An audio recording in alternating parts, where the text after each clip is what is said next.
I knew the moment I saw my name missing from the seating chart that it wasn't a mistake. The sign shimmered under soft candlelight, every glossy card arranged with delicate precision, except mine. I searched twice, then again, slower this time, tracing each letter like a fool hoping reality would bend out of pity. But no, my name wasn't there. And when I finally found my seat, half a folding chair tucked near the hallway door, I understood. It wasn't an oversight, it was a message. My sister saw me standing there, stiff as glass.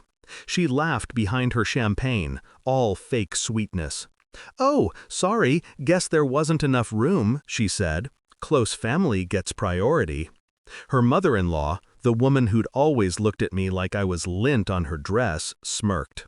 "We assumed you'd be too busy to stay long." I caught my reflection in the window then, calm, unreadable. Years ago, I might have cried. Now, I only smiled, because I'd already set everything in motion. When we were kids, my sister and I shared everything, clothes, secrets, even dreams. She used to braid my hair before school and tell me we'd conquer the world together. But somewhere between high school and adulthood, she learned to take rather than share. She took my ideas, my credit, my trust. Then, she took him, the man I was going to marry. I found out 2 months before the wedding. A message popped up on his laptop, a photo of her in my sweater, my engagement ring gleaming on her finger. The caption read, "Does this feel wrong or right?" It was neither. It was final. That night, I didn't scream. I didn't throw things. I simply closed the laptop and made tea. I let the betrayal steep, dark and bitter. And I started thinking. The first move was quiet. I canceled my wedding venue, but didn't tell anyone. The deposit, non-refundable, was transferred to another event under her name. My sister loved control, so I gave her the illusion of it. I told her he'd called it off, that I couldn't bear to see him. She comforted me, crocodile tears glinting. "He was never right for you," she said, while I counted the lies between us like beads on a rosary. When she announced her engagement 3 months later, to him, she couldn't meet my eyes. Maybe she thought I'd break. I didn't. I congratulated her and offered to help with the wedding planning. I knew her better than anyone. I knew how much she craved admiration. So, I fed it to her. I played the loyal sister, the heartbroken maid of honor who forgave.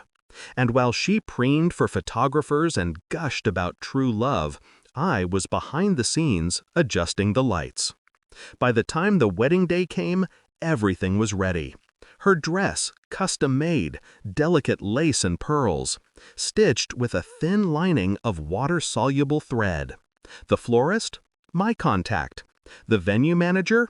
My client. The caterer? Owed me a favor. None of them knew the full picture. Just small requests, little adjustments, harmless enough on their own. But together, a symphony. When I stood in that hallway, clutching my gift, an antique jewelry box, I almost pitied her. Almost. The ceremony began. Cameras flashed, vows exchanged, applause echoed through the hall. And as she leaned in for her first dance, the thread began to dissolve. It started subtle, the hem of her gown loosening, lace unraveling like a secret coming undone. Gasps rippled through the crowd as the fabric fell, delicate and humiliating. She screamed my name. I didn't move. I just placed the jewelry box on the table near the door and said, softly, "Then I'm leaving." Inside that box was my original engagement ring, reset with a note folded beneath it. "For every lie you wore like silk." By the next morning, her perfect wedding had become a viral disaster. Videos everywhere. The bride who fell apart. Sponsors pulled their brand deals. The groom's company took a hit from the publicity. And me? I slept soundly. When she finally called, sobbing, begging to know why, I told her the truth. Because you taught me that family means taking what you want, no matter who it hurts. I just learned from the best. She called me a monster. Maybe she was right. But monsters don't sit in hallways, they build them. It's been 6 months now. Her husband left her. Her reputation never recovered. She's living back home, pretending to be humble. Sometimes I see the jewelry box on her shelf during family calls, closed tight, untouched. I think she keeps it as a reminder, not of the ring, but of the moment she realized I wasn't the sister she could humiliate anymore. Because that day, in her perfect white gown, she finally understood. I don't sit in the hallway anymore. I built the house.